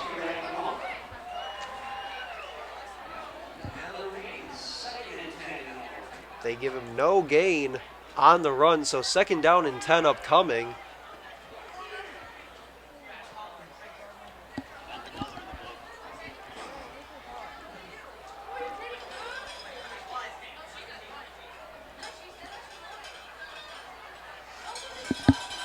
Michael, this Chieftain defense looks like with almost every play getting a little more confident than the last. And that could be big for them going forward as they gave up 42 a week ago to Stevenson. Oh, yeah. I mean, if they can tackle like this and contain like this, they'll be able to have a lot more success than they previously showed earlier this season. You know, stopping the ground game is pivotal to winning football games, and they've shown the ability to do that in some capacity here today, just with strong tackling really being the main thing. You know, you rarely see these Lakeview running backs or quarterbacks breaking too many tackles, but you see it on the other end all the time. This Chieftain defense is just much better at bringing them down the first time. Karsten Eunice, the ball carrier on that last run. Michael Bahora brought him down. Gain of 1, so it'll be 3rd down and 9. Cut back by the running back. He gets upfield and brought down. He'll be about 3 yards shy of the line to gain. So that'll bring up 4th down. And I would have to imagine in this situation that Pat 3 is looking to go for it here. Oh, yeah, it just depends on who's getting the ball. I think something that this offense really could do to open it up moving forward is institute some sort of tap pass. You see that a lot with the Kansas City Chiefs in the NFL, where you send a receiver in motion, you get it to the quarterback, and all they do is just essentially lay it up right in front of them, right to the running receiver, and you just build momentum. You get a quick little pass and some misdirection. I think that could be some stuff that this offense would benefit from.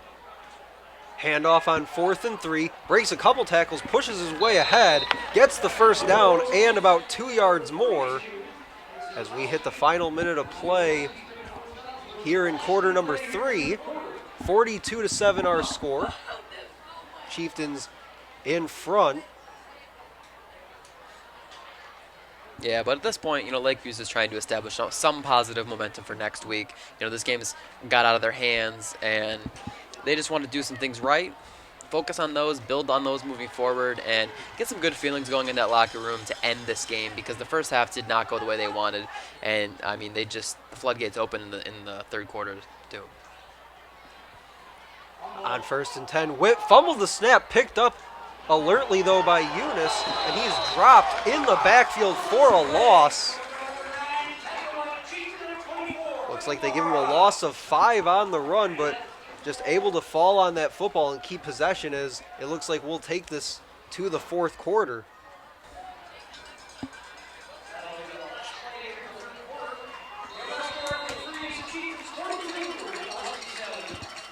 So our score after 3, the Utica Chieftains 42, the Lakeview Huskies 7. We got one more quarter to go here from Swinehart Field on the Shelby TV network. Alongside my broadcast partner, Michael Pierce, I'm Stephen McDonald. And Michael, just getting your thoughts on these final 12 minutes and what you'll be looking for from really both these teams heading into week number 4 in MHSAA football. I just think for Utica, you just want to remain mistake-free for the rest of this game, get some players who maybe haven't seen the field some time, get people more confident, Maybe try some things that you haven't. Maybe some different people blocking, different running styles. Really, you can just do whatever you want at this point, as long as you just play it safe. And for Lakeview, a win isn't going to happen. It's far, it's out of your reach. But that doesn't mean the game's over. You can still gain a lot from times like this. You can still gain experience, confidence, and that carries over, and it's huge. And you see the student section here going crazy. We do see the student section putting up their views in support of their team, up 42-7 as we start the fourth quarter of play. Yeah, wearing the sanitation worker outfit as a little dig at Lakeview, calling them trash. Huskies on 2nd and 15. New Quarterback looks like in the game, and he'll get back to the original line of scrimmage, but not much else. So that'll bring up what should be a 3rd down and 10. They'll call it 11. Looks like Josh Turner and the Wildcat there. Thought they could try something new. Well, their version of the Wildcat. Good job out there by 23, Angelo Marcoux, to bring him down.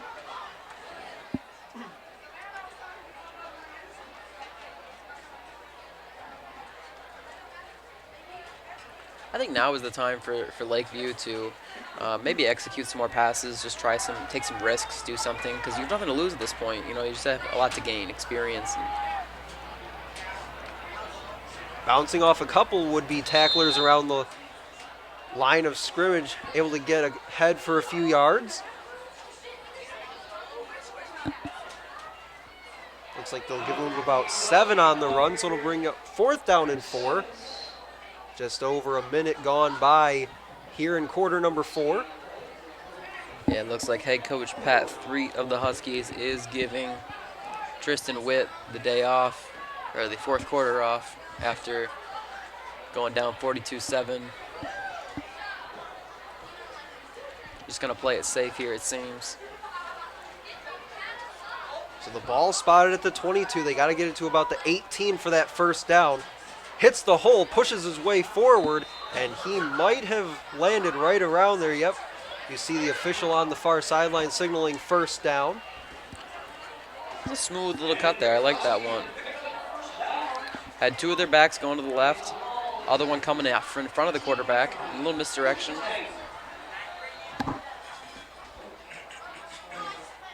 Yeah, it's one thing I've been really impressed with since that first big run that the Chieftain defense gave up to these Huskies running backs, is that they've really done well with a lot of that misdirection, really staying sound in their assignments and being able to not give up too many more big plays after that run up the middle here by number 33, Hayden Eunice. And he gets a pretty good chunk of yardage on 1st down. Yeah, it's clear that the strength of this team is the running backs and the game plan surrounding the misdirection and keeping the defense on their toes. You've seen some good stuff. I just think that Utica as a team has been just faster. And when your main method of moving the ball isn't working, you got to have some counters. And Lakeview really hasn't been able to establish any sort of counter for the speed on the defensive end of Utica. So they give him 3. 2nd down and 7. Ball on the 15. Inside 9 minutes to play here from Swinehart Field. They'll go handoff again, this time to the left, trying to bounce off some tacklers.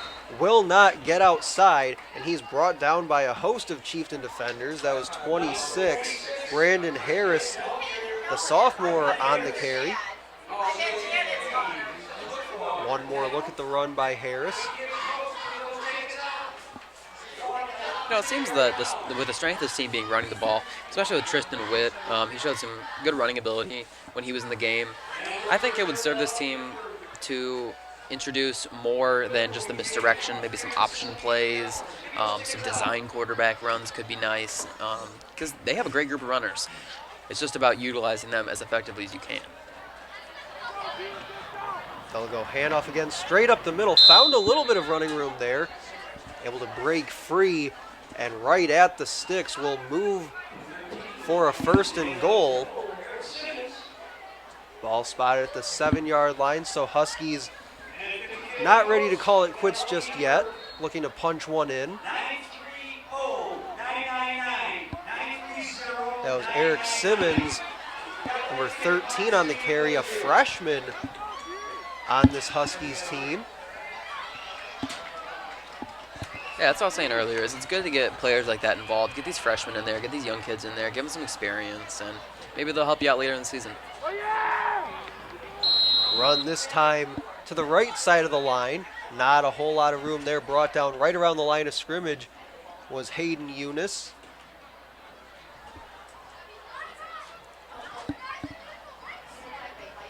Looks like they'll give him no gain on 1st and goal.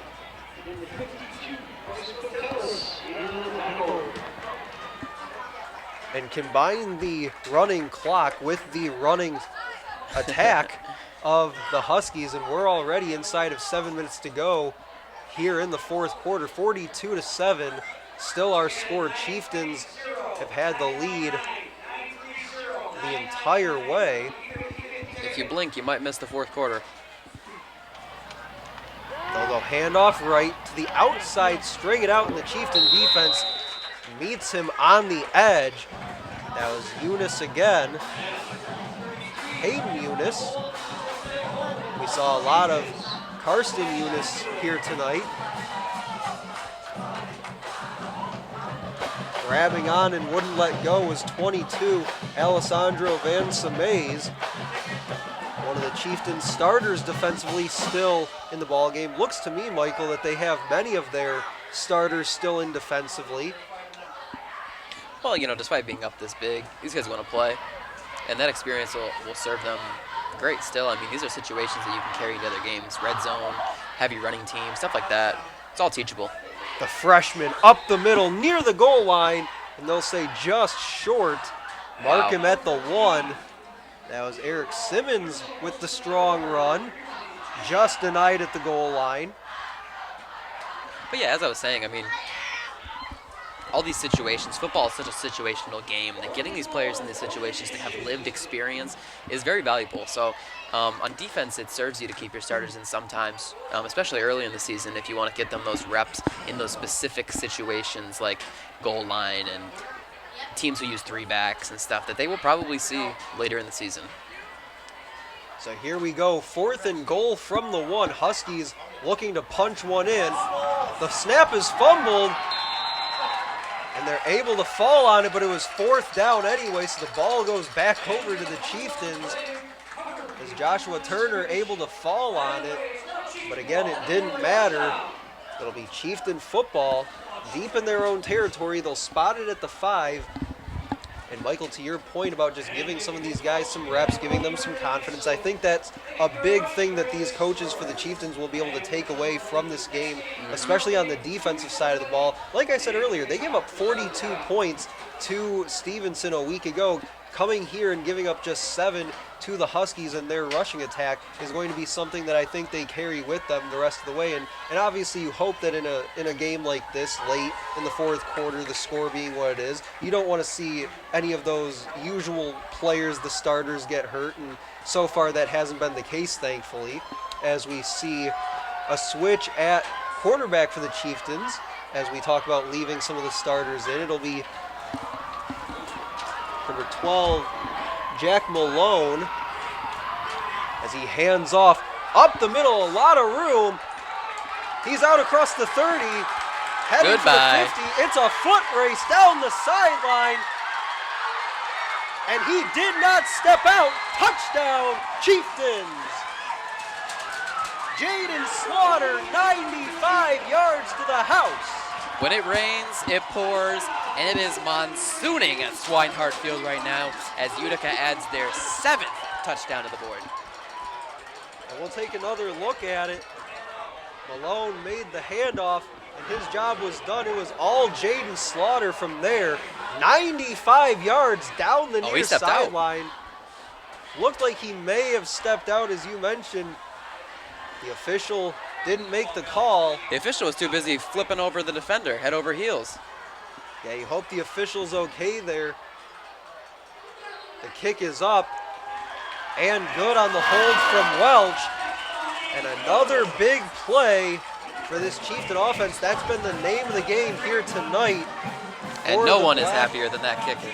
For the black and orange. Yeah. Jack Mahoney has had a pretty sizable workload here tonight, kicking extra points, kicking off. As we get one more look at the Jaden Slaughter touchdown. Just breakaway speed by the senior running back. Mama, there goes that man. He was gone.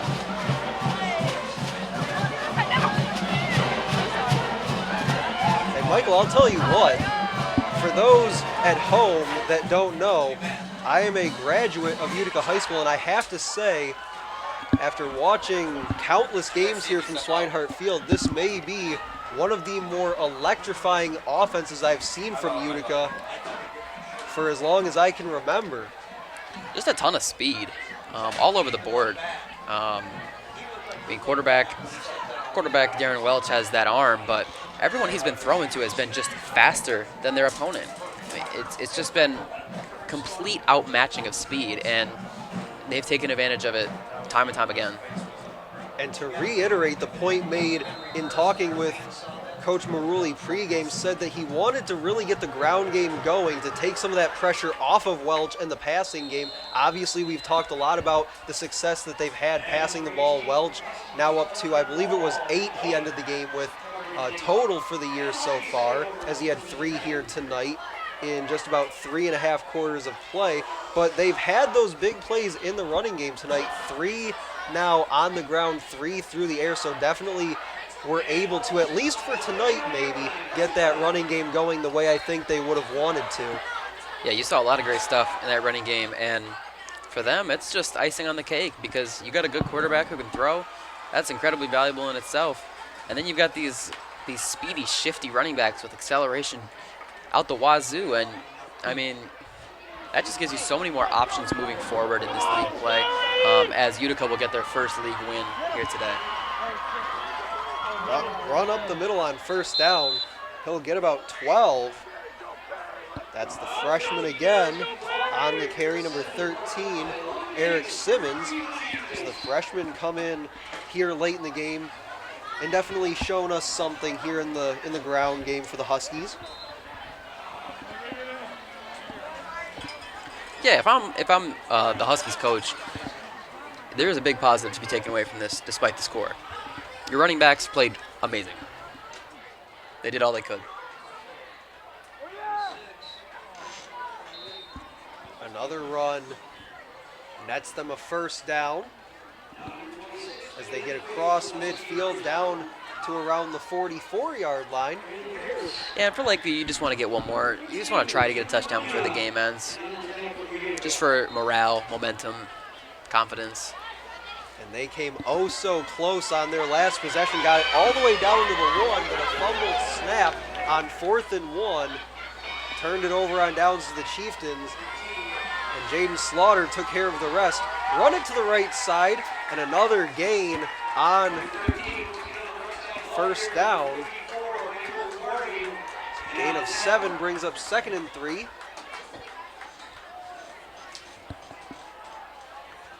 Yeah, you mentioned those fumbled snaps. We've seen quite a few of those today from the Huskies, and that's something they really got to clean up, because when you have those fumbled snaps, even if the ball isn't lost, it still throws everything off. It throws the entire momentum of the play off, and it can lead to those demoralizing 10-yard losses that just screw up an entire drive, and that happened multiple times tonight. On first down, they run it again, break a tackle, hits the 20. He's still on his feet, and finally dragged out of bounds inside the 10, down to about the 9-yard line. That's sophomore Brandon Harris on the carry. Youngster not showing any fight out there. Yeah, we've seen a freshman and sophomore now take over in the backfield for the Huskies, and they have really done their part here the last few minutes to try and put something on the board for Lakeview.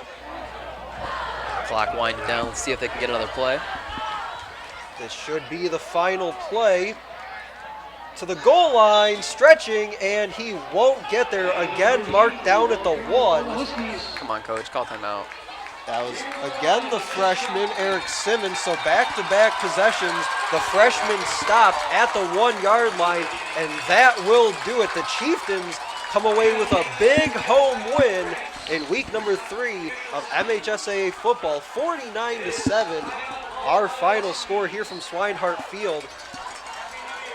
An absolute masterclass on the offensive and defensive line from the Utica Chieftains. I talked all game about this offensive line setting the pace, but man, that defensive line was swarming to the ball. They were energetic. They were pumped. They were playing like they were playing their hearts out, and you could tell. And Michael, looking out at the field, looking up at the scoreboard, you may have gotten your wish. I believe the Huskies called timeout. 3 seconds to go in the game, folks. You know what? Ball on the 1-yard line, 2nd and goal. This will be, whatever happens, will be the final play. I love it. I love it. But you would love to see the Huskies be able to punch one in here just to, as you said before, Michael, just go out on a bit of a high note here. Yeah, I mean, when you tie the game up at 7-7 and then give up 42 unanswered points, it's demoralizing. It sucks. And for these kids, you just want to end on a positive note. Give them some good feelings on this Friday night and move on to the next week. Misdirection, takes it himself, and he's into the end zone for the touchdown. Keeping it was Joshua Turner. The senior wide receiver moved to quarterback as they took out Tristan Witt earlier in the quarter, and that is how the game will end. 49-13, officially your final score. The Huskies do put one up on the board before all is said and done. But as we get ready to wrap this one up here in just a few minutes from Swinehart Field, Michael, your final thoughts? Just Utica, great game. I think they did everything right. They stuck to their game plan, and they made almost no mistakes outside of that fumble. It was a very well-executed game, and that was the difference. Is one team really executed and really was confident, and the other was panicked. Their feet were back. They were back on their heels, and they were just caught lacking, and they got hit in the face early and didn't know how to respond. Well, Utica with the win improves to 1-2 on the year. Lakeview falls to 1-2, now on a 2-game losing skid. The Chieftains with their first win in league play here in 2021, and now ending the 3-game losing streak that they had coming into play tonight against the Huskies. The all-time series now 13-7-1 in favor of the Chieftains. As we get ready to say goodbye here from Swinehart Field, a big thank you and a shout out to our